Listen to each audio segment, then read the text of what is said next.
Hello, thank you for watching. I'm John Janarone, Editor-in-Chief of Exec Edge. I'm here with both Andy Solomon, the president, and the CFO, Paul Hoffman of Windsor Fashions. Gentlemen, thanks for joining me here in Orlando. Happy to be here. Thanks. I guess I want to hear a little bit about the two of you. How did you come to, be the positions you're in at the company? Do you have a background in fashion before that? How did this all come together? So I've been in retail, wholesale, apparel fashion for now 25 plus years. So worked at some public companies, worked at privately held companies.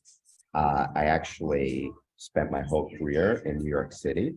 And then 6 years ago now, this opportunity for Windsor came up. I lived in New York. Opportunity was in California. I moved my whole family across the country for this because the culture, the people that work at the company was so compelling. And it's the best decision I've ever made in my life. All right. And I too have been in retail for quite some time. Consumer-based businesses my whole career, and fashion really since about 2010. I started less traditional fashion businesses in retail than Paul, but I was with a company called Hood Look, which was purchased by Nordstrom, and then I ran a business called Soul Society, and I was lucky enough to join Windsor about 3 years ago. All right, great. So let's turn the conversation to Windsor then. So Windsor actually has a very long history from the 1930s. But tell us about what it's evolved into, what it's all about now. This is on trend. So tell us, who your customer is. Tell us a little bit about what you're selling. Sure. Windsor is where we're an omni-channel retailer that focuses on the dress-up needs for the special occasions and everyday events of our customer. So whether it's what we call rite of passage events or annual events or everyday events, she comes to us to dress up for those occasions. So prom and homecoming, those are the rite of passage events. Valentine's Day and New Year's Eve and Halloween are kind of the calendar events. And the everyday events are, I got a hot date on Friday night or Saturday night, or I have a brunch with my girlfriend. So if she's getting dressed up for those events, that's what we do. And that's the lens we look through for everything we do in our business. Yeah, and just to add to that, like the 80 years, there's probably three main phases of the company. Yeah. It's like mom and pop, California, still focused on special occasion. That went to kind of the second generation, taking over, expanding, perfecting the business model, really focused on culture, and then investment from private equity coming in, where building infrastructure and then doing much greater expansion across the US. Great. And just to help put this in a lens that I guess a man can understand, I had the same tuxedo I've worn to the same events for 10 years, but women don't like to do that, right? They want a new dress. No, they don't. So for each of these occasions, especially those big occasions of her life, those are pretty big and important. And, mom or dad will go with their daughter to buy a dress for homecoming, to buy a dress for prom. And so each one of those, it's a new dress. It's one of the things that makes our business so special is there's extremely high intent during those times. So we're not trying to convince the marketplace that we have the right fashion point of view. Right. When she has an event, she knows she's coming to us for those events, and there's a high purchase intent. All right, great.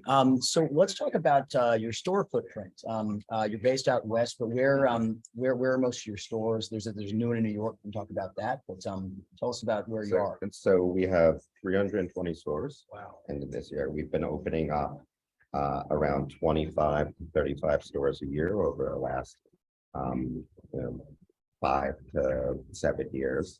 We're in 45 states. We just opened 5 stores this year in Puerto Rico. So we're our first kind of entry internationally. And we're mall based. And we just opened up our first street location in Soho on Broadway down in Gotcha. Now, do you do much online sales as well? I mean, I know my wife, for instance, buys almost everything she gets on the internet. She barely goes into a store. We do. We have a very robust and a very good e-commerce business, but our businesses work very closely together. We have a lot of omni-channel technology where we can ship from store. Our customers can look up store inventory online. And also it's super important for our business because last minute is a big part of what our customer does. So she's going to a party tonight, or she's got a hot date. She needs to buy a dress. An example of that is New Year's Eve. It's Yeah, a huge day for us in our business, and we had a huge New Year's Eve day and the day before New Year's Yeah. Eve, which can't be a e-commerce purchase Right. because she's got to get it. So the businesses work together, I should say, the channels work closely together, and we're very much an omni-channel Yeah. business. Yeah, the malls are still very much alive and healthy. And the Gen Z customer Yeah. still loves going and shopping. And, especially with the milestone moments, prom, homecoming, graduation, you want to go into the store, you want to try that on, you want to see how you look, you want to see all your options. So, the channels work really well hand in hand together. yeah, I was going to ask you gentlemen about that. So malls, I feel like, as you mentioned, there are certain malls that still thrive a lot, but it's not the same as it was 25 years ago. Isn't that fair? Is that perhaps why, you've done something like you did in Manhattan? I would say, I would say they're not the same. Right. But they still are an enormous source of traffic. Okay. And, pretty much every one of our stores is profitable. Yeah. And we really do well across America in different environments. So whether we're in Boise, Baton Rouge, or the Bronx, we do pretty well.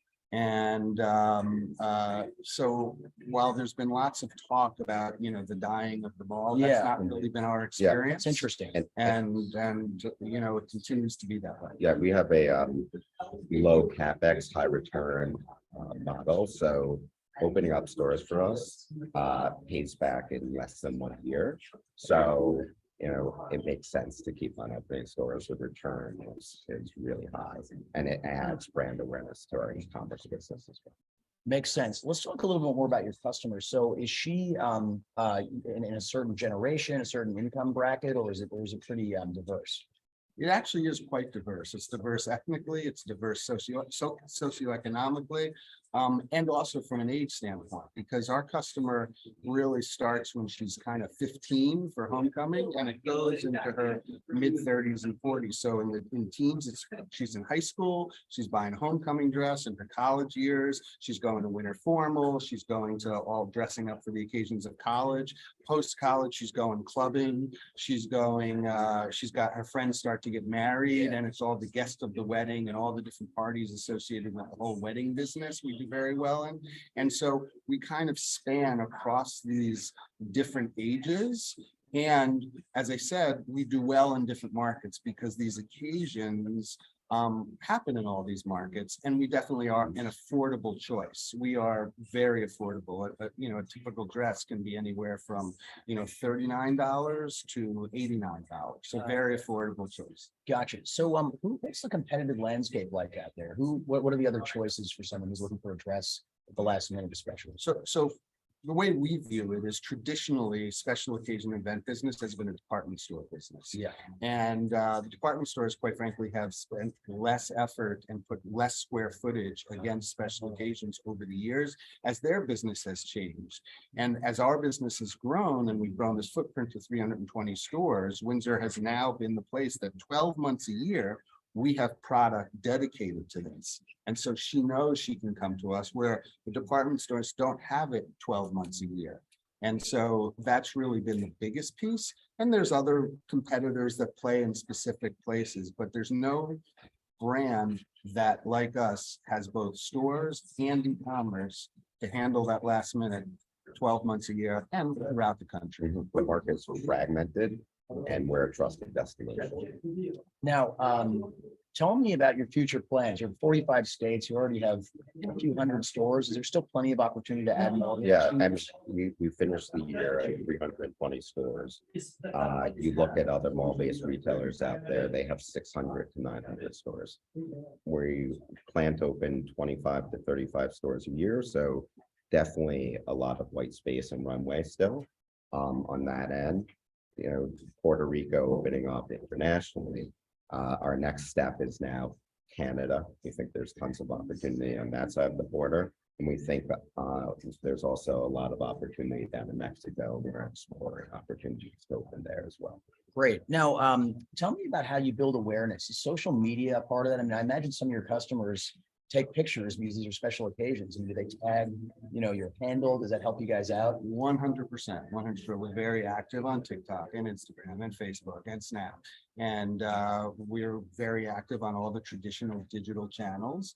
And we view that very much both as an acquisition tool and awareness tool to drive to the e-commerce site, but it's also an awareness tool very much to drive awareness for the store.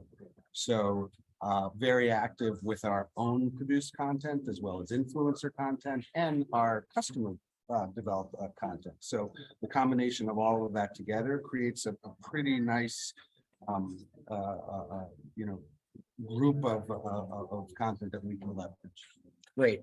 Something I've asked a number of folks we've interviewed the last couple of days here at ICR is, how has this economic climate, affected you guys? And I'm thinking perhaps, given the reasonable price point, that inflation and things like that might actually send people your way. So I'm imagining it hasn't been that bad for you. So tell me how it's shaken out. Well, we're hoping that happens. They send more people our way.